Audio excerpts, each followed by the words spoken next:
பாகம் 496.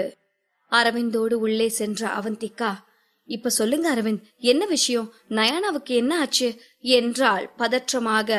மிகவும் கூலாக அவந்திகாவை பார்த்த அரவிந்த், நயானா இன்னும் கோமால இருந்து எழுந்திருக்கல, அத தவிர ஒன்னும் இல்ல, அவன் நல்லாத்தான் இருக்கா என்றான். இப்போதுதான் அரவிந்த் தந்திரமாக அவளை அறைக்கு அழைத்து வந்திருக்கிறான் என்பது அவளுக்கு புரிந்தது. அரவிந்த், உங்களை என்று அவள் அவனை திட்ட வாய் திறந்த நேரம், போய் ஃபர்ஸ்ட் குளிச்சுட்டு வா, உன் மேல எல்லாம் ஒரே சிக்கன் ஸ்மெல்லா அடிக்குது என்றான் அரவிந்த். இந்த வார்த்தைகளை கேட்டதும் அதற்கு முன்னால் பேசிக் கொண்டிருந்ததை மறந்துவிட்டு அவந்திகா தன் கைகளை தூக்கி முகர்ந்து பார்த்தாள். அரவிந்த் சொன்னதை போல் லேசாக சிக்கன் ஸ்மெல் அவள் மீது வருவது போல்தான் தோன்றியது. சிக்கன் சாப்பிட்டா சிக்கன் ஸ்மெல் அடிக்காம பின்ன சென்ட் ஸ்மெல்ல அடிக்கும் என்று அவந்திகா தனக்குள் முணுமுணுத்துக் கொண்டே டவலை எடுத்துக்கொண்டு குளிக்கச் சென்றாள். உள்ளே சென்று குளிக்க ஆரம்பித்த பிறகுதான் மீண்டும் அவள் அரவிந்தின் திட்டத்தில் மாட்டியிருக்கிறாள் என்பதே அவளுக்கு புரிந்தது. அவந்திகா, அவன் சரியான கிரிமினல் டி, அதான் எல்லாத்தையும் பக்காவா பிளான் பண்ணி பண்றான். நீ அவன் கூட இதே ரூம்ல இருந்தாலும் அவன் கூட வேற எதுவும் செஞ்சிடக்கூடாது. உன் வயித்துல பாப்பா இருக்கு, நீ ஒரு நல்ல அம்மாவா இருக்கணும் என்று தனக்கு தானே சொல்லிக் கொண்டாள்.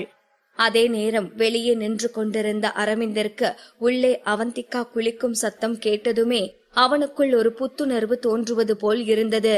அவன் மென்மையாக சிரித்து கொண்டே தன் தலையை கோதிக்கொண்டான். அந்த நேரம் வேகமாக அவர்கள் அறை கதவு திறக்கப்பட்டது. லவ்தியா, எங்க இருக்கீங்க? நான் ஒரு முக்கியமான விஷயத்த உங்ககிட்ட டிஸ்கஸ் பண்ணணும் என்று சொல்லிக்கொண்டே உள்ளே வந்தான் பிரின்ஸ். வேகமாக எழுந்து கதவின் அருகே சென்ற அரவிந்த் வழியை மறித்து நின்று, என்ன விஷயமா இருந்தாலும் நீ என்கிட்ட சொல்லிரலாம், நான் அவகிட்ட சொல்லிருவேன், அவ இப்போ குளிச்சிட்டு இருக்கா என்றான் அரவிந்த். எதிர்பாராத நேரத்தில் எதிர்பாராத இடத்தில் அரவிந்தை பார்த்ததால் பிரின்ஸ் அப்படியே அதிர்ந்து போய் நின்றான். நம்ப முடியாமல் அரவிந்தை பார்த்தவன் ஒருமுறை அந்த அறைக்குள் எட்டி பார்த்தான். ஆனால் அரவிந்த் அவனை உள்ளே விடாமல் வழியை மறித்து நின்றான். நீங்க ஏன் இங்க இருக்கீங்க என்று பிரின்ஸ் குழப்பமாக கேட்கவும் அவனை முறைத்து பார்த்த அரவிந்த், இந்த கேள்விய நான் தான் கேட்கணும் என்றான். பிரின்ஸ் கேட்ட எந்த கேள்விக்கும் அரவிந்த் நேரடியாக பதில் சொல்லவில்லை. அவனது வார்த்தைகள் தெளிவற்றதாகவும் புரிந்து கொள்ள முடியாததாகவும் இருந்தது. ஒருவேளை அவனும் லவ்தியாவும் ஒரே அறையில் தங்கி இருக்கிறார்கள் என்றுதான் அரவிந்த் சொல்லிக் கொண்டிருக்கிறானா என்று யோசித்த பிரின்ஸ் முகம் சுளித்தான். அவன் முகத்தில் தோன்றிய எக்ஸ்பிரஷனை பார்த்து அரவிந்திற்கு சிரிப்பாக வந்தது. அவன் தனக்குள்ளேயே சிரித்து கொண்டான். அவர்கள் இங்கு வரும்போது பேருந்திலேயே பிரின்ஸ் அவந்திகாவிற்கு தொல்லை கொடுத்து கொண்டிருக்கிறான் என்பதை அரவிந்த் புரிந்து கொண்டான். பிரின்ஸ் என்னதான் தியாவிடம் தவறாக எதுவும் நடந்து கொள்ளவில்லை என்றாலும் அவன் அவளை தன் அணியின் கோச்சாக இருக்கச் சொல்லி வற்புறுத்தி கொண்டிருக்கிறான். இதுதான் அதிகாரத்தை காட்ட வேண்டிய நேரம் என்று நினைத்த அரவிந்த் அந்த இடத்தை விட்டு துளியும் அசையாமல் அப்படியே நின்றான். இப்போது பிரின்ஸ் அங்கிருந்து சென்று விடுவான் என்று அரவிந்த் நினைத்து கொண்டிருக்க கொஞ்சம் கூட அந்த இடத்தை விட்டு நகராமல் அரவிந்திற்கே டஃப் கொடுப்பவன் போல் நின்ற பிரின்ஸ், ஆக்சுவலா நான் அந்த விஷயத்த உங்ககிட்ட பேசுறது கரெக்டா இருக்காது, நான் லவ்தியா கிட்டதான் பேசணும். ஒன்னும் பிரச்சனை இல்ல, அவங்க குளிச்சுட்டு வரட்டும், நான் அதுவரை வெயிட் பண்றேன், உங்களுக்கு இதுல ஒன்னும் ஆட்சேபனை இல்லையே என்றான். இந்த ட்விஸ்டை அரவிந்த் கொஞ்சம் கூட எதிர்பார்க்கவில்லை. முகம் சுளித்தவன், இல்ல நீ இங்க வெயிட் பண்றது அவளுக்கு கன்வீனியன்டா இருக்காது என்றான். ஆனால் இதற்கும் பிரின்ஸ் அசரவில்லை. அது ஏன் அவங்களுக்கு கன்வீனியன்டா இருக்காதுன்னு சொல்றீங்க? மிஸ்டர் அரவிந்த் இங்கதான் இருக்காரு, அப்போ நான் மட்டும் இங்க இருக்கிறதுல என்ன பிரச்சனை என்று சொன்ன பிரின்ஸ் அரவிந்தின் அனுமதியின்றியே அறைக்குள் நுழைய முயற்சித்தான். ஆனால் அரவிந்தை மீறி அவனால் உள்ளே நுழைய முடியவில்லை. இந்த நேரம் அவந்திகா குளித்து முடித்து வெளியே வந்தாள். அரவிந்த் கிரிமினலாக பிளான் செய்ததை நினைத்து குளிக்கும் போதெல்லாம் அவள் அவனை திட்டிக் கொண்டிருந்தாள். வெளியே வந்த வேகத்தில், அரவிந்த், இது கொஞ்சம் கூட நியாயம் இல்ல, என்னதான் ஆர்கனைசர்ஸ் கிட்ட போதுமான ரூம்ஸ் இல்லனாலும் உங்களையும் என்னையும் ஒன்னா தங்க சொல்றதுக்கு அவங்களுக்கு என்ன உரிமை இருக்கு? நான் போறேன், தனியா நானே வேற ரூம் எடுத்து தங்க போறேன் என்று கண்ணை மூடிக்கொண்டு அவள் பாட்டுக்கு பேசிக் கொண்டிருந்தாள். அனைத்தையும் சொல்லி முடித்த பிறகுதான் வாசல் அருகே யாரோ நின்று கொண்டிருப்பதையே அவள் கவனித்தாள். அங்கு பிரின்ஸ் நின்று கொண்டு உள்ளே வர முயற்சி செய்து கொண்டிருப்பதை பார்த்தவள் அப்படியே பேசுவதை நிறுத்திவிட்டு அரவிந்தையும் பிரின்ஸையும் மாறி மாறி பார்த்தாள். அவளுக்கு அங்கு என்ன நடக்கிறது என்று புரியவில்லை. தன் தொண்டையை செருமிய அரவிந்த், மிஸ் தியா, ஆர்கனைசர்ஸ் இது மாதிரி பண்றது இதுதான் முதல் தடவை. பாவம், அவங்களுக்கு என்ன சிரமமோ, நீங்க ஏன் அவங்கள கஷ்டப்படுத்துறீங்க? இங்கேயே இருந்துக்கலாமே என்றான். இதை கேட்ட அவந்திகா முகம் சுளித்து அரவிந்தை முறைத்து பார்த்தாள். ஒரு நொடியில் அந்த சூழ்நிலை புரிந்து கொண்ட பிரின்ஸ், மிஸ்டர் அரவிந்த், என்னோட ரூம் இந்த ஃப்ளோர்ல தான் இருக்கு. உண்மையிலேயே பிலிமிங் குரூ இது மாதிரி ஒரு ஏற்பாட்டை செஞ்சது ரொம்பவே நியாயம் இல்லாதது.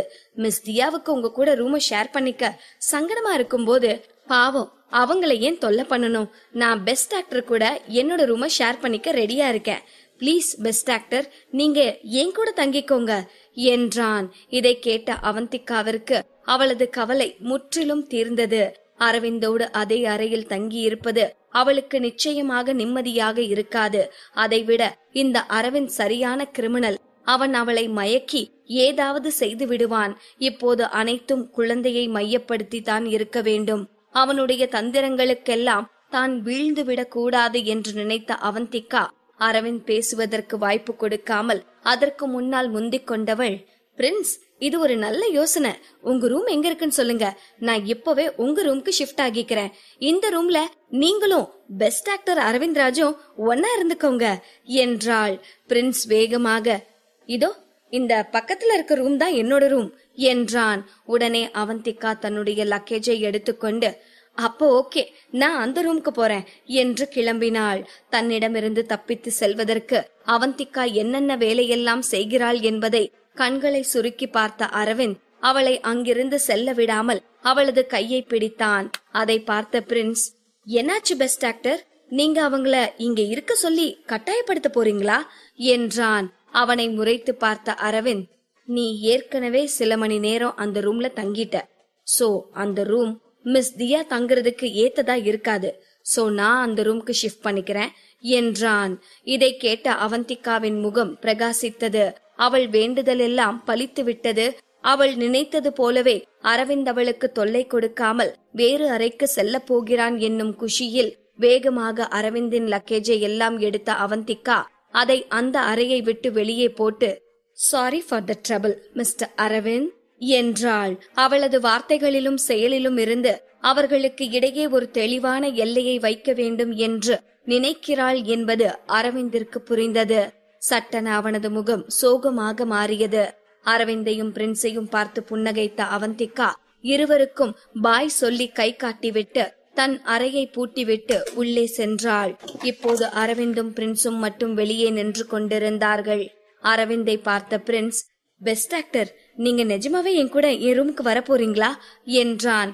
அவனை முறைத்து பார்த்த அரவிந்த், தேவையில்லை, நான் வேற ரூம் புக் பண்ணிக்கிறேன் என்றான். அப்போ ஓகே என்று சொன்ன பிரின்ஸ் அதற்கு மேல் அந்த இடத்தில் நிற்காமல் அவனது அறைக்கு சென்று கதவை சாத்தினான். இப்போது அந்த காரிடோரில் அரவிந்த் மட்டும் தன் லக்கேஜை வைத்துக் கொண்டிருந்தான். ஒரு நொடி அவந்திகாவின் அறையை பார்த்தவன் ஒரு பெருமூச்சு விட்டு பின் சம்பத்திற்கு கால் செய்து அவனுக்கு ஒரு ரூம் புக் செய்ய சொன்னான்.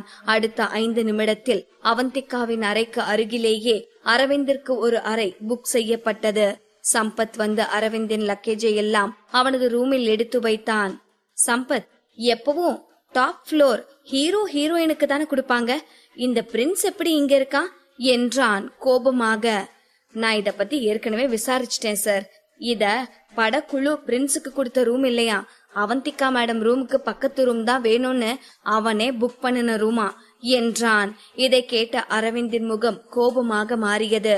அவன் அவனது தியாவோடு இருக்கும் வாய்ப்பை இந்த பிரின்ஸ் கெடுத்து நாசமாக்கி விட்டான் என்று அவனை தன் மனதிற்குள் திட்டி தீர்த்தான். அதே நேரம் தன் அறைக்கு வந்த பிரின்ஸ் தன் போனை எடுத்து தன் அண்ணன் தீனாவிற்கு போன் செய்தான்.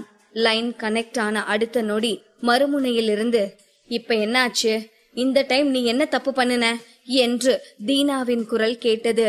தன் தொண்டையை சரி செய்த பிரின்ஸ், அண்ணா கொஞ்சம் பொறுமையா இரு, இந்த டைம் நான் எதுவும் தப்பு பண்ணல, ஆனா நீ ஏமாந்துட்டேன்னு சொல்றதுக்கு தான் கால் பண்ணுன என்றான்.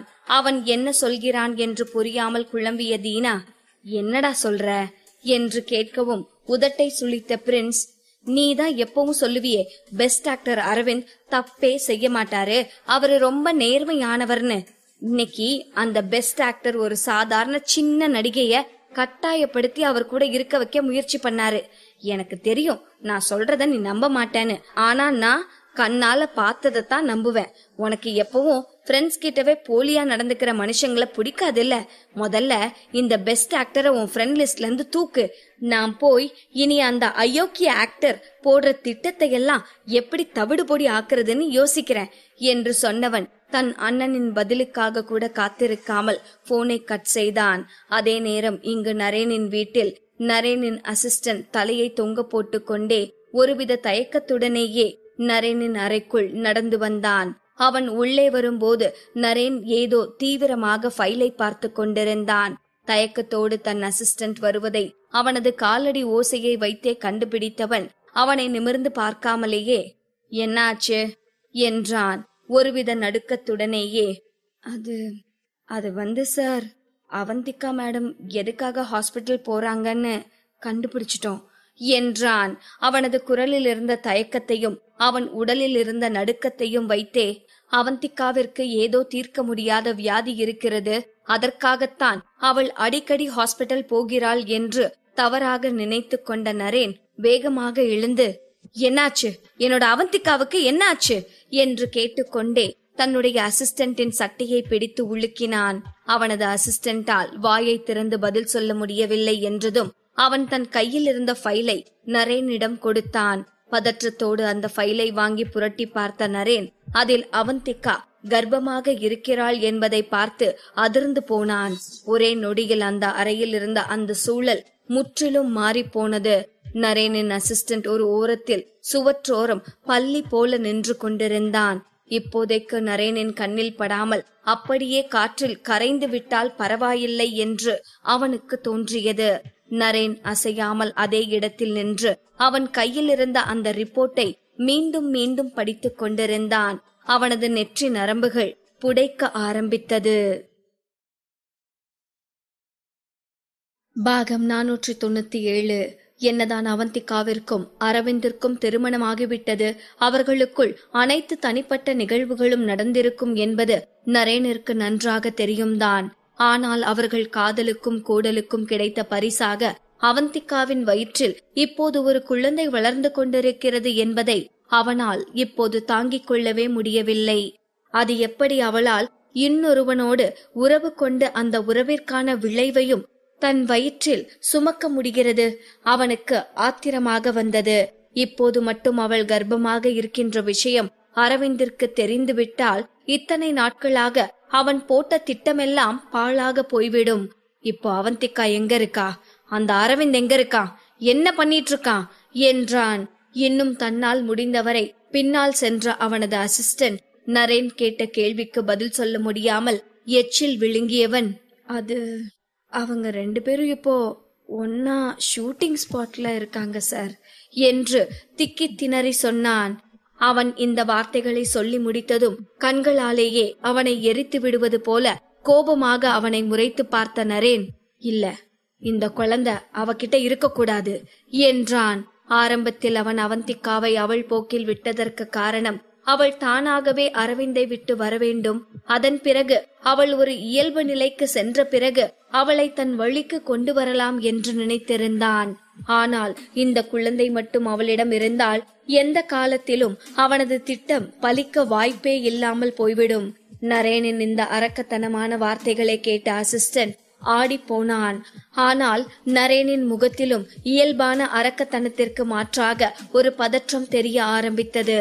அவன் தன்னைத்தானே சமாதானப்படுத்திக் கொள்வது போல் தெரிந்தது. தன்னுடைய அசிஸ்டண்டை பார்த்த நரேன், இந்த குழந்தை மட்டும் இருந்தா அரவிந்தையும் அவந்திகாவையும் எப்பவுமே பிரிக்க முடியாது. இந்த குழந்தை இல்லைன்னா என்ன, எதிர்காலத்துல எனக்கும் அவந்திகாவுக்கும் நிறைய குழந்தைங்க பிறப்பாங்க. அவந்திகாவை இந்த சம்பவத்தில இருந்து என்னால மீட்டு கொண்டு வர முடியும் என்று சொன்னவன் மீண்டும் தன் கையில் இருந்த ரிப்போர்ட்டை பார்த்துவிட்டு, இதோ இந்த ரிப்போர்ட் என்னதான் பாக்குறதுக்கு நார்மலா தெரிஞ்சாலும் இதுல கரு கலைறதுக்கான வாய்ப்பு இருக்குன்னு தான் போட்டிருக்காங்க. இப்பெல்லாம் நிறைய பேருக்கு குழந்தை தங்குறது இல்ல. இதுவும் அது மாதிரிதான். எப்படி இருந்தாலும் இன்னும் 2 வாரத்துல அந்த குழந்தை கலையத்தான் போகுது. நம்ம அது சீக்கிரமா கலையறதுக்கு ஹெல்ப் பண்ண போறோம், அவ்வளவுதான் என்றான். இந்த வார்த்தைகளை சொல்லும் போது அவனது குரல் நடுங்கியதை நரேனின் அசிஸ்டன்ட் பார்க்க தவறவில்லை. அவனுக்கு நன்றாகவே தெரியும் நரேன் அவந்திகாவை எந்த அளவிற்கு காதலிக்கிறான் என்று. மீண்டும் ஒரு முறை அந்த ரிப்போர்ட்டை பார்த்த நரேன், ஆனா எதுவா இருந்தாலும் அவந்திகாவோட ஹெல்த் தான் ரொம்ப முக்கியம். அவளுக்கு எந்த ஆபத்தும் வராம அந்த குழந்தைய மட்டும் கலைக்கணும் என்றான். அவனுடைய இந்த எச்சரிக்கை வார்த்தைகளிலிருந்து அவன் அவந்திகா மீது எந்த அளவிற்கு காதல் வைத்திருக்கிறான் என்று புரிந்து கொண்ட அவனது அசிஸ்டன்ட் ஒரு பெருமூச்சு விட்டவன், ஓகே சார், அந்த கருவை கலைச்சே ஆகணும்னு நீங்க முடிவு பண்ணிட்டீங்கன்னா அந்த விஷயத்த நீங்களா செய்யக்கூடாது என்றான். நரேன் ஒரு முறை யோசித்து பார்த்தவன் பின்பு, இப்போ அலீனா என்ன பண்ணிட்டு இருக்கா என்றான். அவங்க எப்பவும் போல டெய்லி லைவ் ஸ்ட்ரீமிங் பண்ணிட்டு இருக்காங்க. ரீசெண்டா நம்ம கம்பெனி மிஸ் அவந்திகா பாப்புலர் ஆகுறதுக்காக எல்லா வேலையும் செஞ்சிட்டு இருக்கிறதால ஒரு டைம் அலீனா நம்ம ஒர்க்கர்ஸ் கிட்ட எல்லாம் கோபப்பட்டு சண்டை போட்டிருக்காங்க. அதுவும் நம்ம அவந்திகா மேடம்க்கு இந்த பிலிமிங் சான்ஸ கொடுத்தது அவங்கனால தாங்கிக்கவே முடியல என்றான். ஒன்னும் பிரச்சனை இல்ல, அந்த வாய்ப்ப அவளுக்கும் கொடு என்று நரேனிடமிருந்து பதில் வந்தது. ஒரு நொடி அமைதியாக இருந்த அசிஸ்டன்ட், ஓகே சார், நீங்க என்ன சொல்றீங்கன்னு எனக்கு தெளிவா புரியுது, நான் அது மாதிரியே செஞ்சிடுறேன் என்று சொல்லி தலையசைத்தான். அவனது அசிஸ்டன்ட் அங்கிருந்து சென்ற பிறகு வெறுமனே சுவற்றை வெறித்து பார்த்து கொண்டு அமர்ந்திருந்த நரேன், அவந்திகா, நீ நிஜமாவே அரவிந்தோட குழந்தைய சுமக்க ஆசைப்படுறியா? உன்னால எப்படி இது முடியுது? எப்படி நம்ம ஒன்னா இருந்த அந்த 18 வருஷத்தை நீ மறந்து போன? இந்த 8 வருஷம் உனக்காக நான் காத்துட்டு இருந்தேனே, அதையே உனக்கு தெரியாம போச்சு. இல்ல அவந்திகா, இந்த குழந்தை உனக்கு வேணாம்.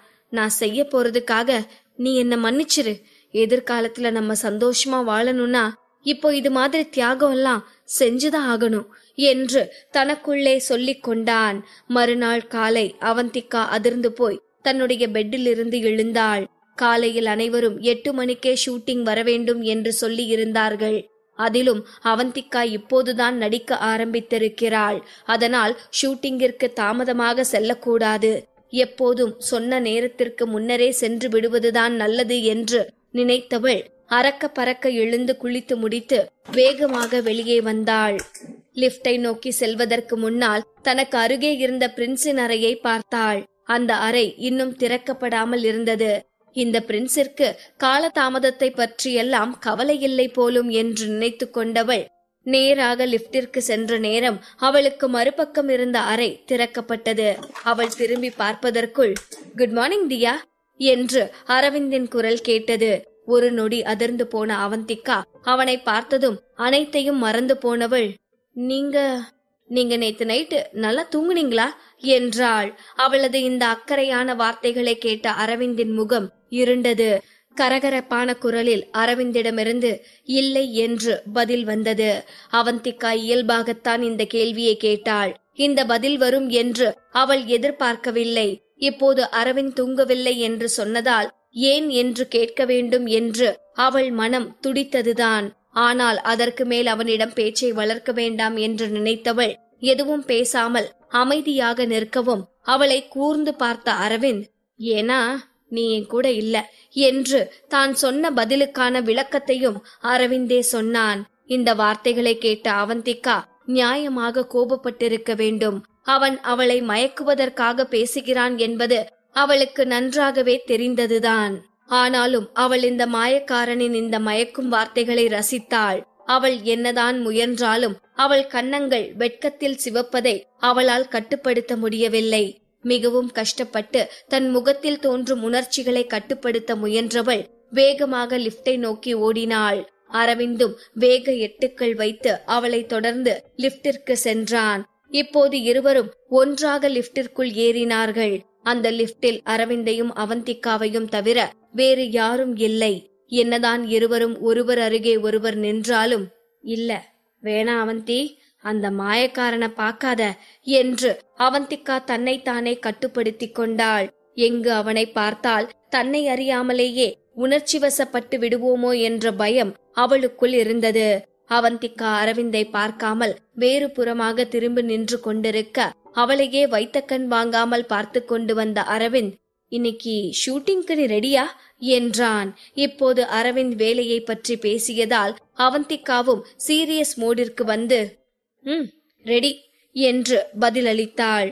அவளுடைய நடிப்பு திறமை ஒன்றும் மெச்சிக்கொள்ளும்படி இல்லை என்பது அவந்திகாவிற்கே நன்றாக தெரியும்.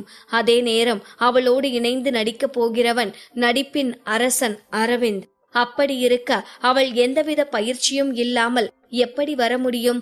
இரவெல்லாம் அமர்ந்து ஸ்கிரிப்டை பார்த்து அவள் எப்படி நடிக்க வேண்டும், என்ன நடிக்க வேண்டும் என்று தன்னைத்தானே தயார் செய்து கொண்டிருந்தாள். அதுவும் இல்லாமல் இந்த முறை பிலிம் செட்டில் இல்லாமல் நிஜ லொகேஷனில் ஷூட்டிங் எடுக்க போகிறார்கள். இந்த ஏற்பாடு முழுக்க முழுக்க அவளுக்காக செய்யப்பட்டது என்பது அவளுக்கு நன்றாகவே தெரியும். அப்படி இருக்க அவள் இன்று எந்த இடத்திலும் சொதப்பாமல் இருக்க வேண்டும். இதையெல்லாம் யோசித்தவளின் முகத்தில் பதற்றம் தோன்றியது. அவளது முகம் போன போக்கை வைத்தே அவள் என்ன நினைத்து கொண்டிருக்கிறாள் என்பதை புரிந்து கொண்ட Aravind, okay, all the best என்றான். அவந்திகா திகைப்பாக அவனை திரும்பி பார்த்தாள். அவளது நடிப்பு திறமையை கலாய்க்கும் வகையிலோ இல்லை அவளை சீண்டும் வகையிலோ அவன் ஏதாவது சொல்வான் என்று அவந்திகா எதிர்பார்த்திருக்க, அவன் சொன்ன பதில் அவந்திகாவிற்கு மிகவும் ஆச்சரியமூட்டுவதாக இருந்தது. தன் உதட்டை கடித்து கொண்டவள் மெதுவாக தன் தொண்டையை சரி செய்தாள். அரவிந்த் அவனையே பார்த்து கொண்டிருக்கிறான் என்று தெரிந்ததும் லேசாக அவனை பார்த்து புன்னகைத்த அவந்திகா அதை தவிர வேறு எதுவும் பேசவில்லை. அவள் மனதிற்குள் ஏதோ இனம் புரியாத ஒரு பீதி தோன்றியது. இருவரும் ஒன்றாக கீழே இறங்கி நேராக படப்பிடிப்பு குழுவினரை நோக்கி சென்றனர். அவர்கள் படப்பிடிப்பு செய்ய போகும் இடம் அவ்வளவு ஒன்றும் பெரிய இடம் இல்லை என்பதால் படக்குழுவினருக்கு பெரிய இடம் கிடைக்கவில்லை.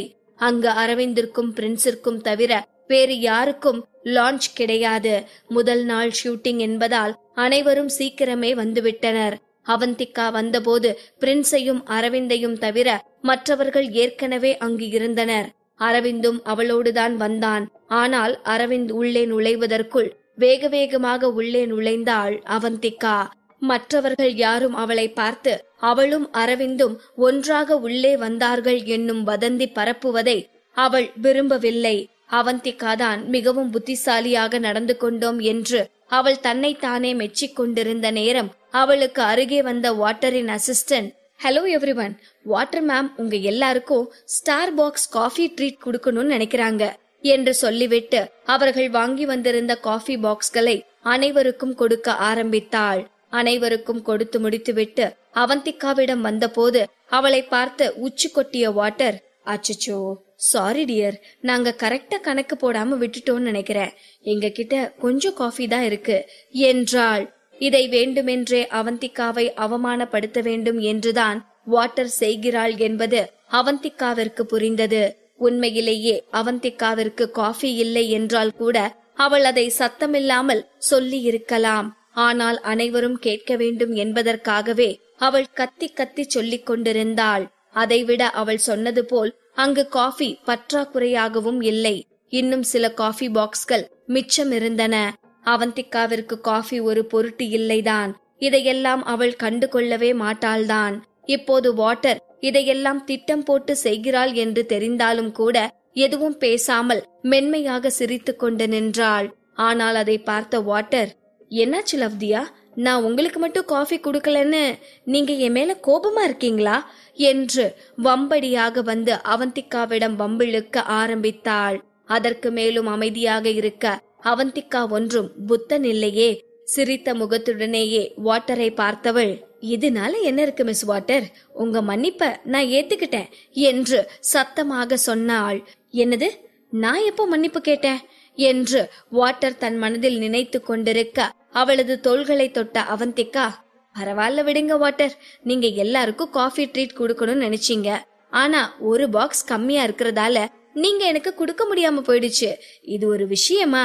ஆனா நான் உங்களுக்கு ஒரு அட்வைஸ் சொல்றேன், இந்த அசிஸ்டண்ட மாத்துங்க.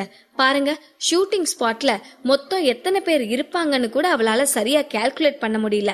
அடுத்த தடவை நல்லா கணக்கு போட தெரிஞ்ச அசிஸ்டண்டா செலக்ட் பண்ணுங்க என்றாள். அவந்திகாவிற்கு இப்படி கூர்மையான நாக்கு இருக்கும், அவள் இப்படியெல்லாம் பேசுவாள் என்று அவள் எதிர்பார்க்கவே இல்லை. இப்போது அவந்திகாவை அவள் என்ன செய்ய முடியும்? தன் கையை கோபமாக மடக்கியவள் தன் கோபத்தை கட்டுப்படுத்திக் கொண்டு வேறு பக்கமாக திரும்பி பார்த்தாள். தூரத்தில் வரும் அரவிந்த் அவள் கண்களுக்கு தெரிந்ததும் முகம் முழுவதும் புன்னகையாக அவன் அருகே சென்றவள் அவனிடம் ஒரு காஃபி கப்பை நீட்டி, அரவிந்த் சார், பிளீஸ் காஃபி எடுத்துக்கோங்க, இது என்னோட ட்ரீட் என்றாள். அந்த காஃபியை ஒரு முறை பார்த்தவன் சற்று தூரத்தில் நின்று கொண்டிருந்த அவந்திகாவை பார்த்தான். அங்கிருந்தே அவந்திகா அவனை முறைத்து கொண்டிருப்பது தெரிந்தது. சுதாரித்து கொண்டவன், தேவையில்லை, நான் காஃபி குடிக்கிறதில்ல என்றான். அரவிந்திற்கு காஃபி பிடிக்கவில்லை என்றாலும் அதை நாசுக்காக சொல்லி இருக்கலாம். இப்படி அவளது முகத்திற்கு நேராக சொன்னது அவளுக்கு அவமானமாக இருந்தது.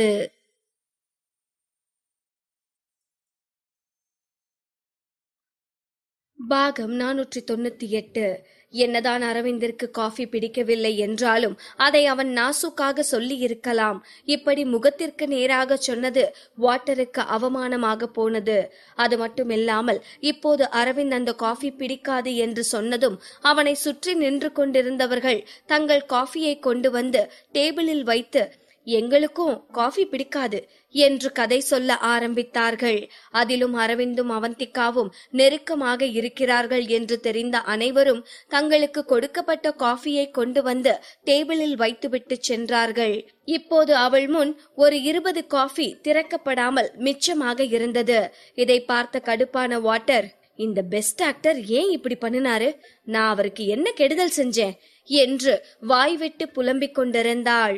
பாவம், அவளுக்கு தெரியுமா இந்த உலகில் பொண்டாட்டியின் கோபத்திற்கு ஆளான அப்பாவி கணவர்களின் நிலை என்ன ஆகும் என்று? என்னதான் இப்போது அவந்திகாவும் அரவிந்தும் பிரிந்து வாழ்ந்தாலும் அந்த காஃபியை தொட்ட நீ செத்தடா என்று அவந்திகாவின் கண்கள் எச்சரிக்கும் போது எப்படி அந்த அப்பாவி கணவன் அதை கண்டு கொள்ளாமல் இருப்பான்? இங்கு இந்த கலைபரங்கள் எல்லாம் நடந்து கொண்டிருக்க பிரின்ஸ் மெதுவாக எழுந்து குளித்து கிளம்பி ஆடி அசைந்து ஷூட்டிங் ஸ்பாட்டிற்கு வந்து சேர்ந்தான். சோகத்தில் உருகி கொண்டிருந்த வாட்டரின் முகம் பிரின்ஸை பார்த்ததும் பிரகாசித்தது. பெரிதாக சிரித்துக்கொண்டே ஒரு காஃபியை எடுத்துக்கொண்டு பிரின்ஸின் அருகே சென்றவள், மிஸ்டர் ஜெகன், இந்தங்க காஃபி எடுத்துக்கோங்க, நான் சும்மா எல்லாருக்கும் காஃபி ட்ரீட் கொடுக்கறேன் என்றாள். சட்டன முகத்தை சுளித்து அவளை பார்த்த பிரின்ஸ், எனது காஃபி ட்ரீட்டா? கேட்கவே காமெடியா இருக்கு. ஃபர்ஸ்ட் ஆஃப் ஆல், இந்த காஃபி எல்லாம் ட்ரீட்னு சொல்றதே தப்பு.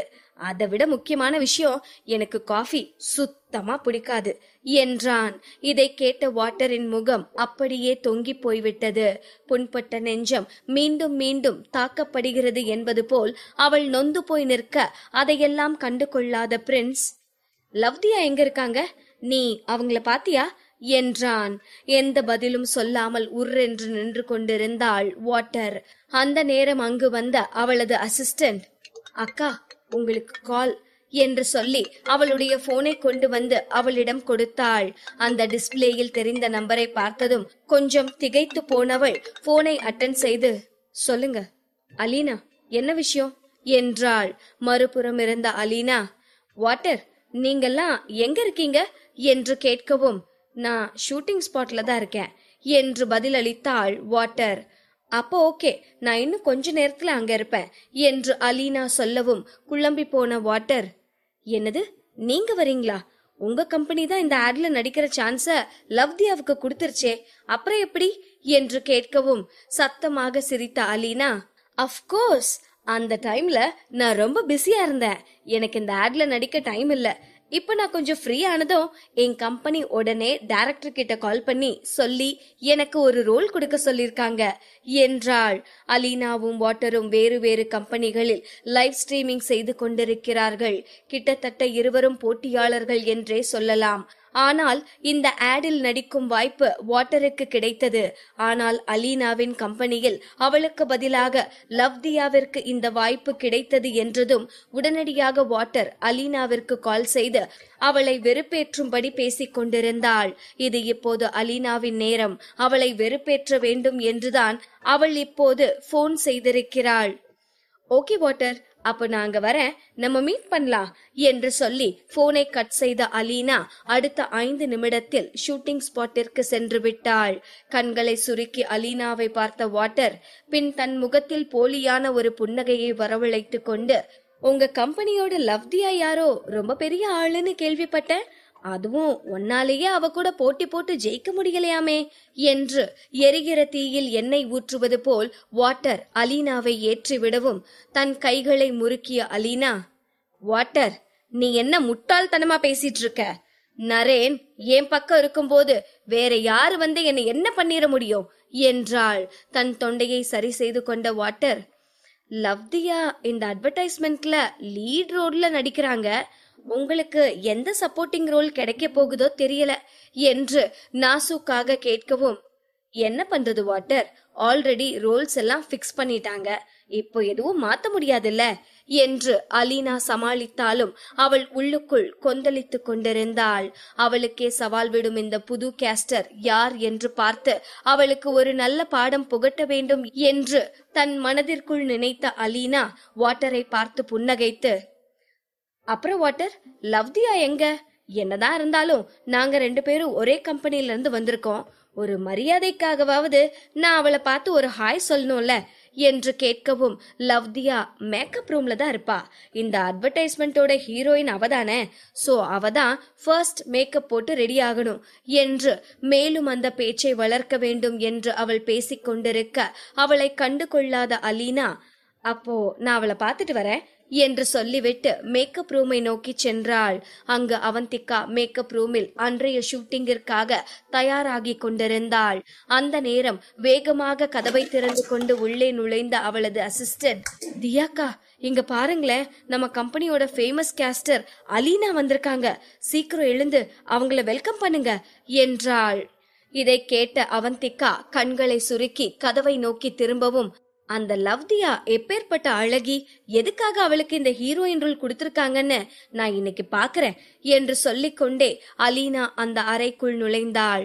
அங்கு அவள் துளியும் எதிர்பார்த்திடாத வகையில் அவந்திகாவை பார்க்கவும் பேயை பார்த்தது போல் அதிர்ந்து போனவள், அவந்திகா நீ இங்க என்ன பண்ற என்றாள். கொஞ்சம் கூட அதிர்ச்சி இல்லாமல் அலீனாவை பார்த்த அவந்திகா, எப்படி இருக்க அலீனா, நம்ம பார்த்து ரொம்ப நாள் ஆகிருச்சு என்றாள். அலீனா இன்னும் அதிர்ச்சியில் இருந்து மீளாமல் தான் இருந்தாள். ஆனால் அவளுக்கு இப்போதுதான் ஒவ்வொன்றாக புரிவது போல் இருந்தது.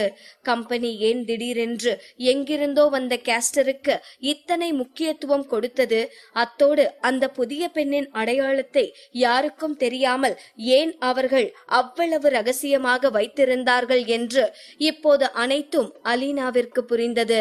இது அனைத்தும் அந்த புதிய பெண் அவந்திகா என்பதால் மட்டுமே நடந்தது என்பதை அவள் புரிந்து கொண்டாள்.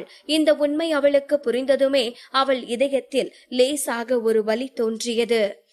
அப்போ நரேனுக்கு இவ அவ்வளவு முக்கியமானவளா? லீடர், ஏன் எப்பவும் அவ மட்டுமே உங்களுக்கு முக்கியமானவளா இருக்கா? அவ எப்போல்லாம் வராளோ அப்போல்லாம் நான் தேவையில்லாதவ மாதிரி எனக்கே ஏன் தோண ஆரம்பிக்குது? தன் கையை இறுக்கமாக மூடியவள் தன் உதட்டை அழுந்த கடித்து கொண்டு நின்றாள். இதெல்லாம் எப்படி நடந்தது என்று அவளுக்கு தெரியவில்லை. ஆனால் இப்போது எந்த பிரச்சனையும் செய்வதற்கான நேரம் இல்லை என்று தன்னை தானே கட்டுப்படுத்தியவள் கசப்பாக புன்னகைத்து, அவந்திகா, என்னோட தலை எழுத்து ரொம்பவே மோசமா இருக்குன்னு நினைக்கிறேன், உன்னை வாழ்க்கையில பார்க்கவே கூடாதுன்னு நினைக்கிறேன், ஆனா பாரு, நான் எங்கெல்லாம் போறேனோ அங்கெல்லாம் நீ இருக்க என்று சொன்னவள் அந்த அறையை விட்டு சென்றாள். மேக்கப் ரூமை விட்டு சிறிது தூரம் தள்ளி சென்று தன் போனை எடுத்தவள் நரேனுக்கு கால் செய்வதற்கு முன் போன் திரையில் தெரிந்த அவனது நம்பரையே சிறிது நேரம் பார்த்து கொண்டிருந்து விட்டு அதன் பிறகு கால் செய்தாள். அவள் எப்போது கால் செய்தாலும் பிஸியாக இருக்கும் நரேனின் நம்பர் இன்று அதிசயமாக ஒரே ரிங்கில் அட்டன் செய்யப்பட்டது. 9 வருடத்திற்கு முன்பு நடந்த அனைத்தும் மீண்டும் அதே போல் நடக்க ஆரம்பிப்பதாக அவளுக்கு தோன்றியது. அலீனா ஹலோ என்று ஆரம்பிப்பதற்கு முன்னால், என்னாச்சு, நீ அவளை பாத்தியா என்று நரேனின் குரல் கேட்டது. அலீனா தன் கையை இறுக மூடினாள்.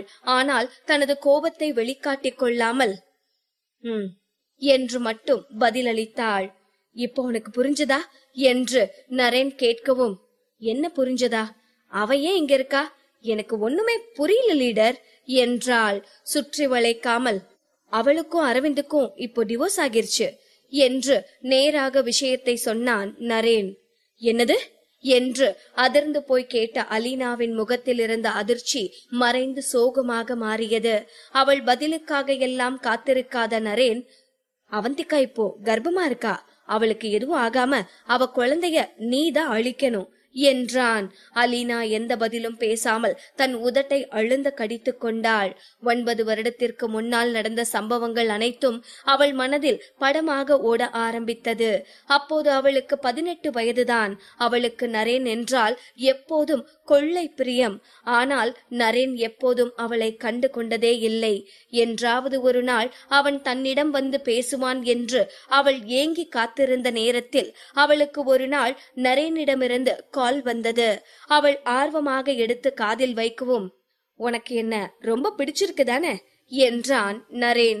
இந்த வார்த்தையை அவனிடம் சொல்ல ஒரு வாய்ப்பு கிடைக்காதா என்று அவள் ஏங்கி காத்திருந்த போது அவனே வந்து கேட்டால் அவள் சந்தோஷத்தை வார்த்தையால் சொல்ல முடியுமா என்ன?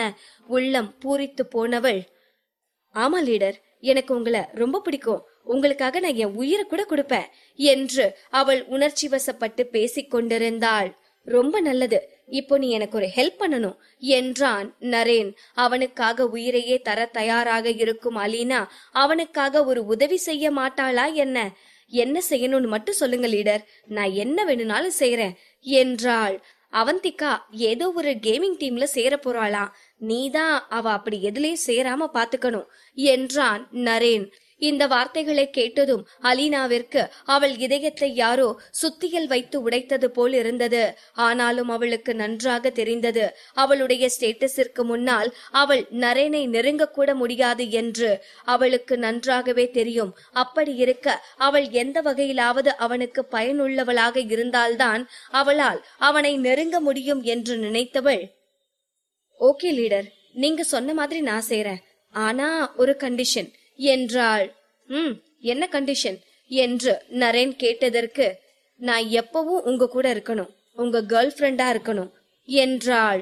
அலீனாவிற்கு அவனது காதலியாக அவனுடைய மனைவியாக ஆக வேண்டும் என்றுதான் ஆசை. ஆனால் அதற்கெல்லாம் வாய்ப்பில்லை என்று தெரிந்ததால் அவனோடு இருந்து அவன் மனதை தன் பக்கம் திருப்ப வேண்டும் என்று இப்படி ஒரு கண்டிஷன் போட்டாள். அவள் துளியும் எதிர்பார்க்காத விதமாக அடுத்த நொடியே சரி என்று ஒத்துக்கொண்டான். நரேனும் தன் வாக்கை மீறவில்லை. அன்றிலிருந்து இன்று வரை அவள் அவனுடன் தான் இருக்கிறாள். இப்போது மீண்டும் அவன் அவளிடம் உதவி என்று கேட்டிருக்கிறான். இப்போது மீண்டும் அவளுக்கான வாய்ப்பு. தன் உதட்டை அழுந்த கடித்தவள், லீடர், நீங்க சொல்றத நான் செய்றேன், ஆனா நீங்க எனக்கு ஒரு சத்தியம் பண்ணி தரணும் என்றாள். என்ன என்று நரேன் கேட்கவும், நான் உங்க குழந்தைய சுமக்கணும், அதுக்கு நீங்க சம்மதிக்கணும் என்றாள். ஒரு நீண்ட அமைதி நிலவியது. இத்தனை வருடங்களாக அவள் நரேனுடன் இருக்கும் போதெல்லாம் அவன் அவளை கருத்தடை மாத்திரை உட்கொள்ள வைத்தான். அதனால் அவளுக்கு கர்ப்பமாகும் வாய்ப்பு கிடைக்கவே இல்லை. அதனால் இந்த வாய்ப்பை பயன்படுத்தி கொண்டு அவன் குழந்தையை சுமக்க வேண்டும் என்று கேட்டாள். அவர்களுக்கு இன்று குழந்தை மட்டும் இருந்தால் கண்டிப்பாக அந்த அவந்திகா அவர்களது வாழ்க்கையில் குறுக்கிட மாட்டாள் என்பது அலீனாவின் எண்ணம். ஒரு நீண்ட அமைதிக்கு பின், நீ ஆசைப்படுற மாதிரி உனக்கு ஒரு குழந்தை இருந்தாலும் அந்த குழந்தைக்கு இந்த சமுதாயத்துல எந்த அங்கீகாரமும் கிடைக்காதுன்னு உனக்கு தெரியும் தானே? அலீனாவின் கண்களில் கண்ணீர் தேங்கியது. அவள் தன் கைகளை இறுக மூடினாள். பின் ஒரு பெருமூச்சு விட்டவள், பரவாயில்ல லீடர், எனக்கு குழந்தை வேணும் என்றாள். மீண்டும் ஒரு பெரும் அமைதி நிலவியது. அதன் பின், நீ சுயமா எடுத்த முடிவு என்று நரேன் சொல்லவும், இந்த முடிவுக்கு முழு பொறுப்பையும் நான் ஏத்துப்பேன் என்றாள் அலீனா. அதன் பின் போன் துண்டிக்கப்பட்டது.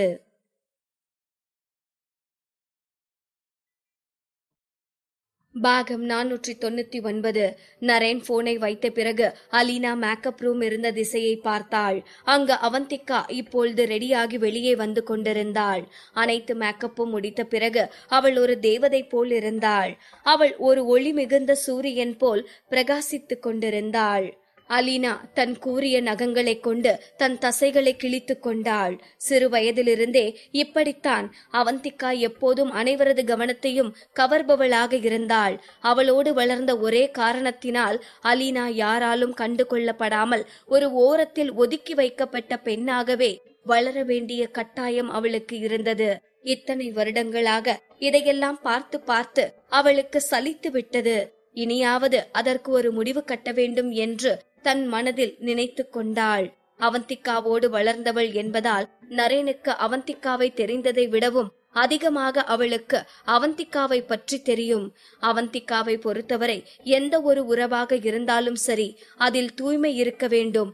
அவள் எந்த விதமான துரோகங்களையும் சகித்து கொள்ள மாட்டாள்.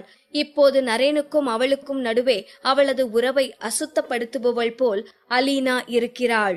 அதிலும் அவளுக்கு நரேனோடு ஒரு குழந்தை மட்டும் பிறந்துவிட்டால் போதும். அவந்திகா அவள் வாழ்நாளில் எப்போதும் நரேனை ஏற்றுக்கொள்ள மாட்டாள். அப்போது நரேன் அவளுக்கு மட்டுமானவனாக மாறிவிடுவான்.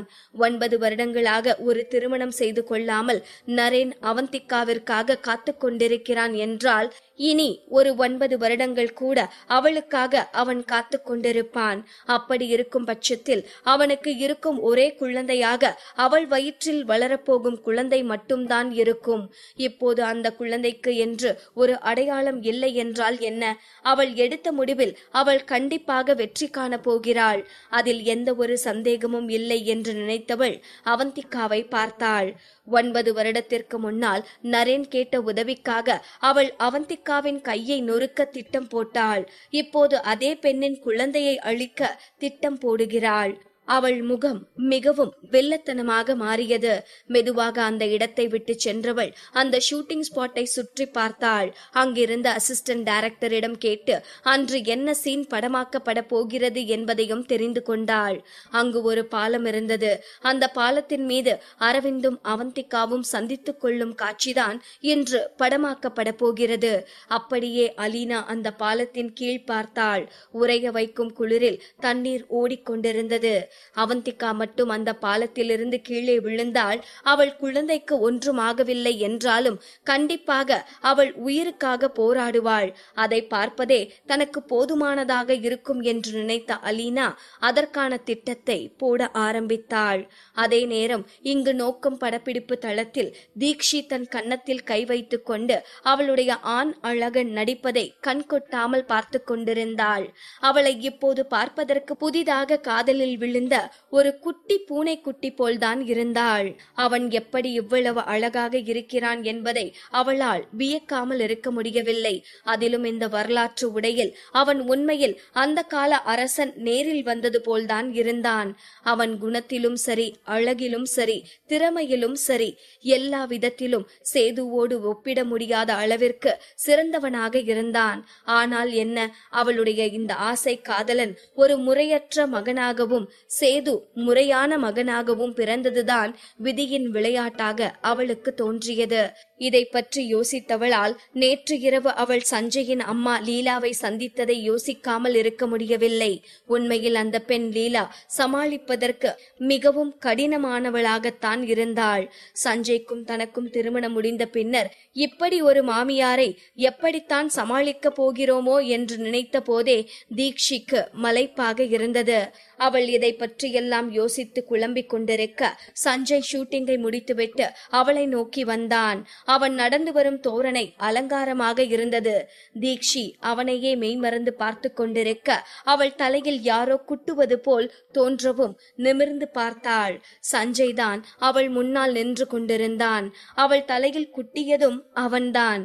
ஓய், என்ன கண்ணை திறந்துட்டே தூங்கிட்டு இருக்கியா? எனக்கு ரொம்ப டயர்டா இருக்கு, போய் தண்ணி கொண்டு வா என்றான். தீக்ஷி வேகமாக தன் சேரில் இருந்து குதித்து எழுந்தாள். இப்போது அவள் அவனுடைய அசிஸ்டன்ட். அப்படி இருக்க அவள் எப்படி சோம்பேறியாக இருக்கலாம்? அவள் தண்ணீர் கொண்டு வர திரும்பிய போது அவர்களை நோக்கி லீலாவதி வந்து கொண்டிருப்பது தெரிந்தது. அவளோடு ஒரு இளம் பெண்ணும் இருந்தாள். தீக்ஷி, சஞ்சய் இருவருமே அதிர்ந்து போனார்கள். லீலாவதியை தொடர்ந்து வரும் பெண்ணை பார்த்து சஞ்சய் முகம் சுளித்தான். அந்த பெண் லீலாவோடு வந்ததால் ஒருவித தைரியத்துடன் நடந்து வந்து அவன் முன் நின்றாள். என்னதான் அந்த படக்குழுவில் இருந்த அனைவரும் அவரவர் வேலையில் பிஸியாக இருந்தாலும் லீலா சஞ்சயை நோக்கி வந்ததும் அனைவரது கண்களும் சஞ்சயை நோக்கி திரும்பியது.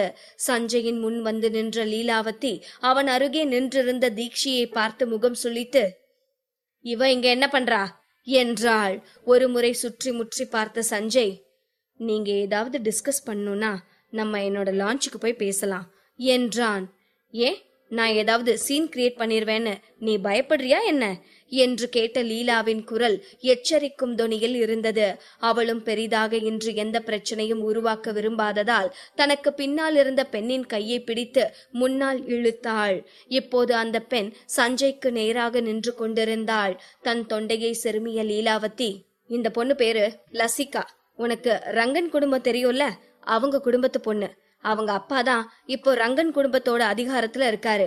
உங்க 2 பேருக்கும் அறிமுகப்படுத்தி விட சொல்லி உங்க அப்பா சொன்னாரு என்றாள். அதுவரை அமைதியாக இருந்த லசிகா இப்போது சஞ்சயை நோக்கி தன் கையை நீட்டி, hi mister Sanjay, nice to meet you. எனக்கு உங்க ஆக்டிங் ரொம்ப பிடிக்கும்.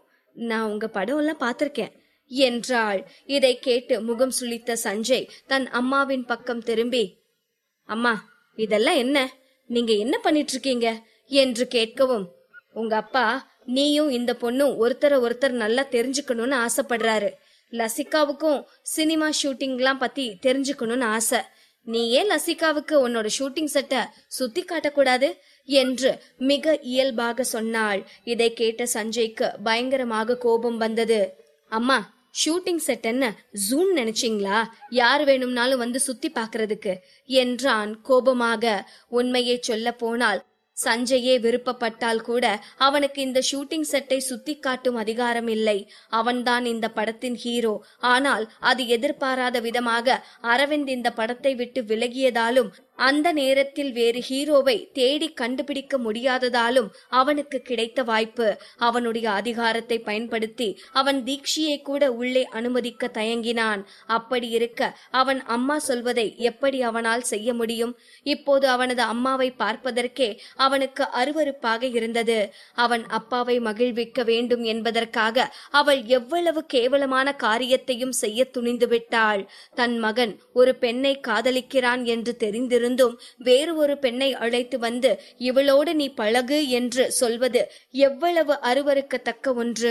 இதை யோசித்தவன் ஒரு பெருமூச்சு விட்டு, அம்மா, என்கிட்ட ஏதாவது பேசணும்னா ஷூட்டிங் முடிஞ்ச அப்புறம் வெளியே எங்கேயாவது பேசிக்கலாம். இன்னும் என் வேலை முடியல. இப்போ நீங்க இங்க ஏதாவது பிரச்சனை பண்ணீங்கன்னா நான் செக்யூரிட்டிய கூப்பிட்டு உங்களை வெளியே தள்ள வேண்டி வரும் என்றான். லீலாவிற்கு இதை கேட்டதும் ரத்தம் கொதிக்க ஆரம்பித்தது. நன்றி கெட்டவனே, உன் அம்மா கிட்டவே நீ இப்படியெல்லாம் பேசுறியா என்று எகிர ஆரம்பித்தாள். அதற்குள் அவள் கையை பிடித்த லசிகா, ஆண்டி வேணா, நிஜமாவே சஞ்சய் ஏதோ பிஸியான வேலையில இருக்கார் போல, நம்ம அவரை டிஸ்டர்ப் பண்ண வேணாம், அவர் ஒர்க் முடிச்சதுக்கு அப்புறமா நாம பேசலாம் என்றாள். லசிகாவின் முன் எந்த பிரச்சனையும் செய்ய விரும்பாத லீலாவதியும் தன் முகத்தில் தோன்றிய உணர்ச்சியை அப்படியே மறைத்து கொண்டு புன்னகைத்தவள், சரிமா, நான் இவன் கிட்ட கொஞ்சம் தனியா பேசணும், நீ வெளியே என் கார் கிட்ட வெயிட் பண்ண என்று மிகவும் பொறுமையாக அன்பான குரலில் சொன்னாள். லசிகாவும் அந்த இடத்தை விட்டு செல்வதற்கு முன்னால் தீக்ஷியை ஒரு முறை முறைத்து பார்த்துவிட்டு அங்கிருந்து சென்றாள். அவள் அங்கிருந்து சென்று விட்டாள் என்பதை ஒரு முறை திரும்பி பார்த்து உறுதி செய்து கொண்ட லீலா சஞ்சயை பார்த்து, இந்த லசிகா யாருன்னு உனக்கு தெரியுமா என்றாள்.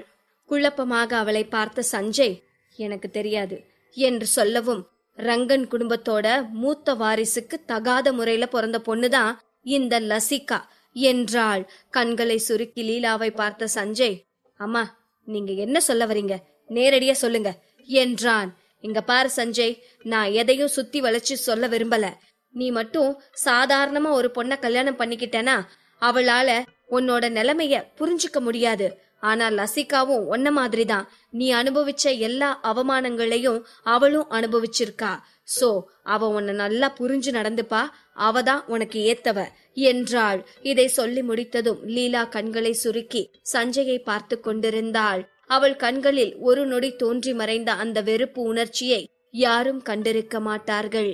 இவனை போன்ற ஒருவனுக்கு எப்படி சாதாரண பெண்களை காதலிக்கும் தகுதி கிடைக்கும்? இவனுக்கு இவனைப் போலவே தகாத முறையில் பிறந்த பெண்தான் பொருத்தமாக இருப்பாள்.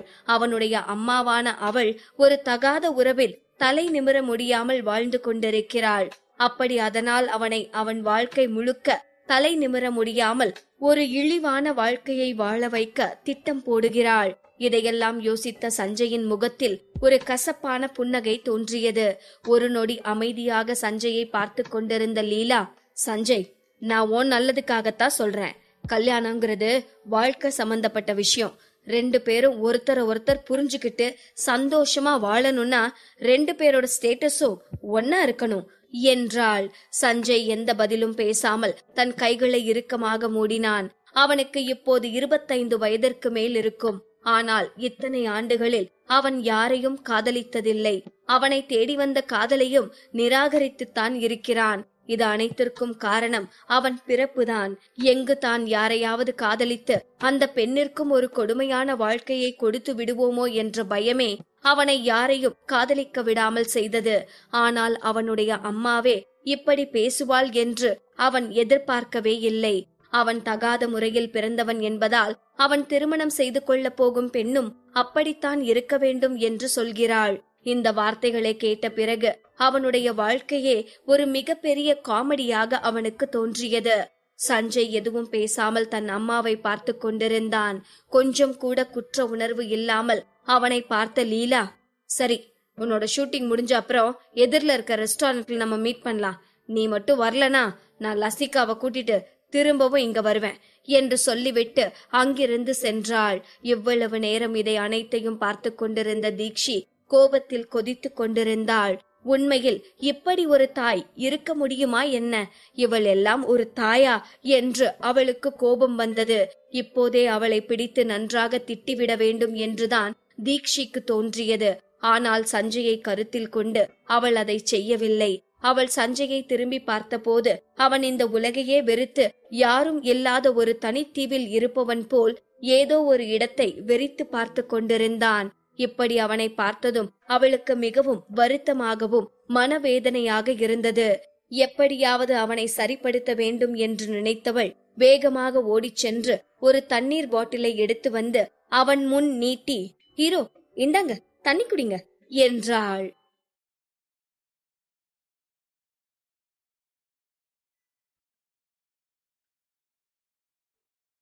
பாகம் 500. சஞ்சய் முகம் சோர்ந்து போய் இருக்கவும் அவனை சமாதானப்படுத்த வேண்டும் என்று நினைத்த தீக்ஷி வேகமாக ஓடிச் சென்று அவனுக்கு ஒரு பாட்டில் தண்ணீர் எடுத்து கொண்டு வந்தவள், ஹீரோ, இந்தாங்க, தண்ணி குடிங்க என்றாள். அப்போதுதான் சஞ்சய் அவளை நிமிர்ந்து பார்த்தான். ஹீரோ, இப்போ ஏன் நீங்க சோகமா இருக்கீங்க? எனக்கு தெரிஞ்சு போச்சு, அந்த லசிகா அழகா இல்ல, அதானே நீங்க ரொம்ப சோகமா இருக்கீங்க? ஆமா ஹீரோ, உண்மையாவே அந்த லசிகா அசிங்கமா தான் இருக்கா. எந்த ஆங்கிள் இருந்து பார்த்தாலும் அவ என்ன மாதிரி அழகி கிடையாது என்று சொல்லி தன் உள்ளங்கையை கன்னத்தில் வைத்து அவள் குழந்தை போல் பாவனை செய்து காட்டவும் அவளை பார்த்த சஞ்சய்க்கு சிரிப்பு வர ஆரம்பித்தது. அதிலும் கன்னத்தில் கை வைத்து அவள் கண்களை சிமிட்டி காட்டிய விதம் அவளை பார்ப்பதற்கு கியூட்டான ஒரு பொம்மை போல் இருந்தாள். ஆனாலும் சஞ்சயின் மனதில் இருந்த சோகம் அவனை சிரிக்க விடவில்லை. தீக்ஷி அத்தோடு நிற்கவில்லை. வேகமாக சஞ்சயின் அருகே வந்து அவன் கையை பிடித்தவள், ஹீரோ, எனக்கும் அவளை சுத்தமா பிடிக்கவே இல்ல. இன்னைக்கு நைட் நீங்க அவளை மீட் பண்ண போகையில என்னையும் உங்க கூட கூட்டிட்டு போங்க. அவ என் வழியில குறுக்க வர பாக்குறா. என்னோட பாய் ஃப்ரெண்ட என்கிட்ட இருந்து பறிக்க பாக்குறா. அவளை நான் சும்மா விட மாட்டேன். நீங்க ஒண்ணும் கவலைப்படாதீங்க ஹீரோ. இனிமே என் வழியில இருக்க பேய் பிசாசை எல்லாம் நானே ஓட ஓட விரட்டுறேன் என்று தன் ஆம்சை மடக்கி காட்டினாள். அவள் குரலில் இருந்த அந்த ஆக்ரோஷமும் இந்த விஷயத்தை அவள் யோசித்த விதமும் சஞ்சய்க்கு சிரிப்பாக இருந்தது. இப்போது அவளை பார்த்த சஞ்சயால் அவனது சிரிப்பை கட்டுப்படுத்த முடியவில்லை. அவனை அறியாமல் அவன் உதடுகள் விரிந்தது. அவன் சிரிப்பதை பார்த்த தீக்ஷி, வாவ் ஹீரோ, இதுதான் எனக்கு வேணும். நீங்க சிரிக்கையில எவ்வளவு அழகா இருக்கீங்க தெரியுமா என்று கேட்ட தீக்ஷி தன் தோள்களை தட்டி கொண்டவள், ஹீரோ, என் முயற்சி எதுவும் வீண் போகல. எதுவா இருந்தாலும் எப்பவும் சிரிச்சுட்டே இருக்கணும்.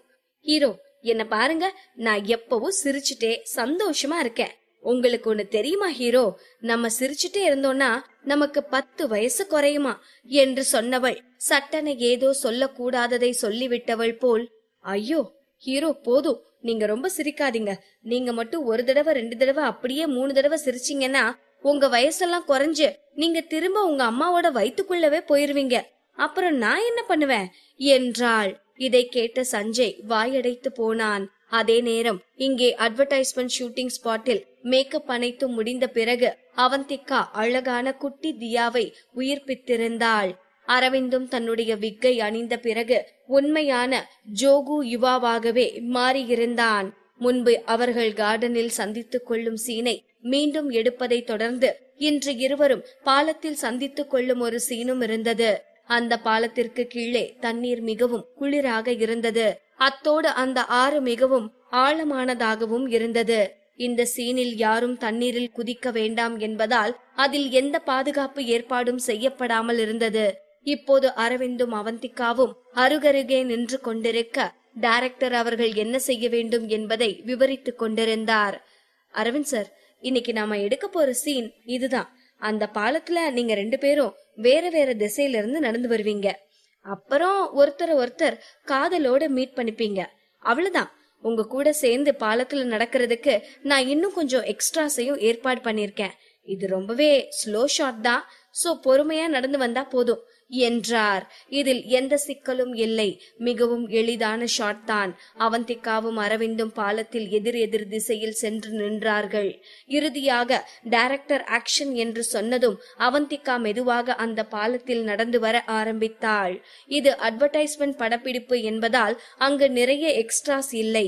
அதுவும் இல்லாமல் இந்த ஷாட்டில் வரும் பெரும்பாலானோர் பிளர் செய்யப்படுவார்கள் என்பதால் இதற்காக தனியாக யாரையும் ஏற்பாடு செய்யாமல் அங்கு இருக்கும் மற்ற கேஸ்டர்களையே நடிக்க சொல்லி இருந்தார்கள். அந்த பாலத்தில் சுற்றி இயற்கையை ரசித்தபடியே அவந்திகா மெதுவாக வந்தாள். அப்போது அவளுக்கு பின்னால் அலீனாவும் வாட்டரும் அந்த பாலத்தில் நடக்கும் சாதாரண மக்கள் போன்ற காஸ்டியூமில் நடந்து வந்து கொண்டிருந்தார்கள். அரவிந்தும் பாலத்தின் மற்றொரு திசையில் இருந்து அவந்திகாவை நோக்கி நடந்து வந்து கொண்டிருந்தான். இருவரும் கையெட்டும் தொலைவிற்கு வந்தபோது ஒருவரை ஒருவர் காதலோடு பார்த்து கொண்டிருந்தார்கள். அவந்திகாவின் முகத்தில் ஒரு திகைப்பும் அதே நேரம் காதலும் தெளிவாக தெரிந்தது. அவந்திகா அரவிந்தை பார்த்து கொண்டிருந்தாள். அவளுக்கு பின்னால் என்ன நடக்கிறது என்பதில் அவள் கவனம் செலுத்தவில்லை. அவளுக்கு பின்னால் சட்டென அலீனாவின் கால் தடுக்கி அவள் வாட்டரின் மீது விழவும் வாட்டர் தடுமாறி மற்றொரு எக்ஸ்ட்ராவின் மீது விழுந்தாள். இப்போது அந்த எக்ஸ்ட்ரா அவந்திகாவின் மீது விழுந்தாள். அவந்திகா தண்ணீரில் விழ வேண்டியதுதான். அவந்திகாவிற்கு இப்போதுதான் என்ன நடக்கிறது என்பதே புரிந்தது. ஆனால் இப்போது என்ன செய்வது என்று தெரியாதவள் தன் கைகளை வைத்து தன் வயிற்றை இறுக்கமாக கட்டிக்கொண்டாள். அவளுக்கு என்ன ஆனாலும் சரி, அவள் குழந்தைக்கு எதுவும் ஆகக்கூடாது என்பது மட்டும்தான் அவள் மனதில் இருந்தது.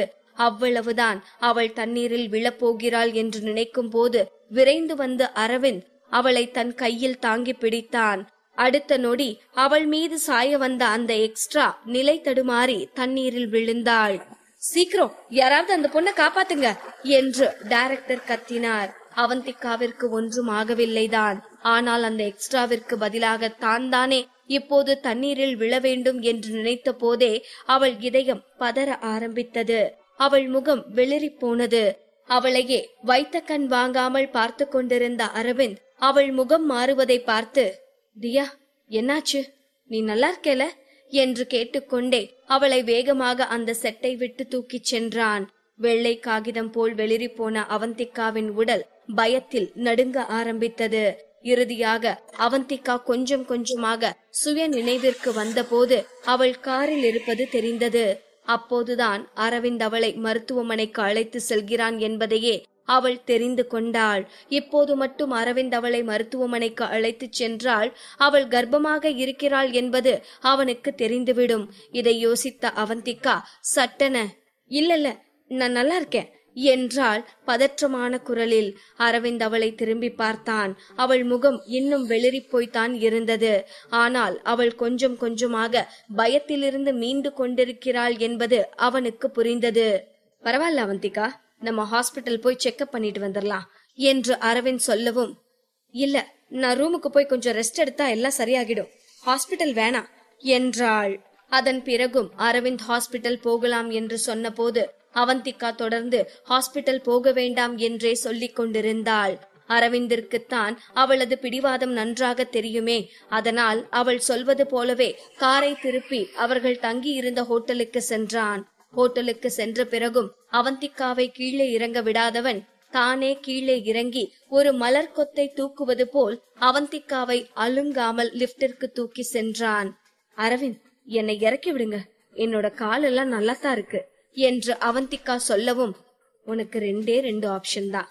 ஒன்னு, நான் உன்னை தூக்கிட்டு போறேன், இல்லனா நாம 2 பேரும் ஹாஸ்பிட்டல் போலாம் என்றான். இதை கேட்டதும் அவந்திகா எதுவும் பேசாமல் சட்டென வாயை மூடிக்கொண்டாள். அவளை திருப்தியாக பார்த்த அரவிந்த் ஏதோ பயந்து போன ஒரு பூனைக்குட்டியை சமாதானப்படுத்துவது போல் அவள் முகத்தை தன் மார்போடு சேர்த்து அணைத்து கொண்டான்.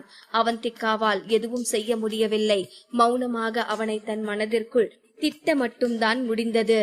தன்னிடம் இருந்த கார்டை கொண்டு அரைக்கதவை திறந்த அரவிந்த் அவந்திகாவை மென்மையாக மெத்தையில் படுக்க வைத்தவன் அவள் கை கால்களை தொட்டு பார்த்து, தியா, உனக்கு எதுவும் அடியிடி பட்டுச்சா? நீ நல்லா தானே இருக்க என்றான்.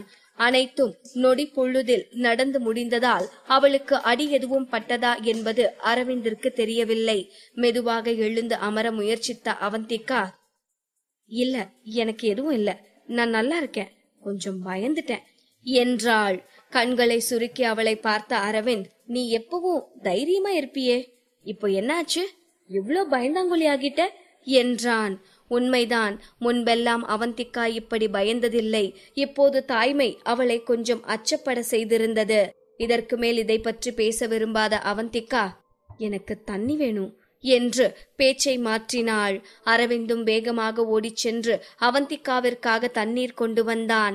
ஆனால் தண்ணீரை கையில் வாங்கிய நேரம் சட்டென அவந்திகாவின் கைகள் வழுக்கியது. அந்த டம்ளரில் இருந்த தண்ணீரை எல்லாம் அரவிந்தின் காலில் ஊற்றினாள். பதறி போனவளாய் வேகமாக தனக்கு அருகில் இருந்த ஒரு துணியை எடுத்து அரவிந்தின் காலில் ஈரம் பட்டிருந்த இடத்தை துடைக்க ஆரம்பித்திருந்தாள். அவன் இன்னும் ஜோகோ யுவாவின் காஸ்டியூமில் இருந்ததால் தெளிவாக எந்த இடத்தில் ஈரம் பட்டது என்பதும் அவளுக்கு தெரியவில்லை. ஏதோ ஒரு பதற்றத்தில் அவள் துடைத்துக் கொண்டிருக்க சட்டென மிகவும் விசித்திரமாக அவன் கால்களில் வீக்கம் தோன்றுவது போல் அவளுக்கு தோன்றியது. தண்ணிதானே கொட்டுச்சு, என்னாச்சு என்று அவள் யோசிக்கும் போதுதான் அவள் துடைத்துக் கொண்டிருந்த இடத்தை பார்த்தாள்.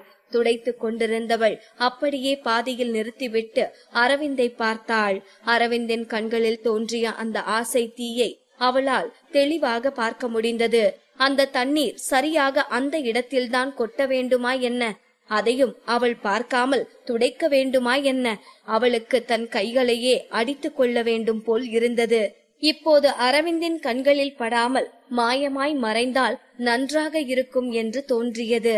சட்டென எழுந்து நின்றவள் அந்த அறையிலிருந்து தப்பிச் செல்ல ஏதாவது ஓட்டை இருக்கிறதா என்று பார்த்து கொண்டிருந்தவள், நான் ரெஸ்ட் ரூமுக்கு போகணும் என்று சொல்லிவிட்டு அவசரமாக அந்த இடத்தை விட்டு நகர பார்த்தாள். ஆனால் அவள் 2 அடி எடுத்து வைப்பதற்குள் அவள் தோள்களை அழுந்த பிடித்த அரவிந்த் அவளை அப்படியே பெட்டில் தள்ளி இருந்தான். இல்ல அரவிந்த் என்று அவள் முழுமையாக சொல்லி முடிப்பதற்குள் அரவிந்தின் உதடுகள் அவள் உதடுகளை சிறை பிடித்திருந்தன. மெல்ல மெல்ல அவந்திகாவின் நாசிக்குள் அவளுக்கு பழக்கமான அவளை மயக்கும் அந்த வாசம் பரவியது. அரவிந்தின் உதடுகள் அவந்திகாவின் உதடுகள் மீது மாயம் செய்ய ஆரம்பித்தது. உதட்டோடு உதடுகள் உறவாடி பின் அவள் உதடுகளை தாண்டி அவள் நாவை சுவைக்க ஆரம்பித்திருந்தான் அரவிந்த். அவந்திகா சொக்கி போனாள். எத்தனை நாட்களாக இந்த அணைப்பிற்கும் இந்த முத்தத்திற்கும் அவள் ஏங்கியிருப்பாள்.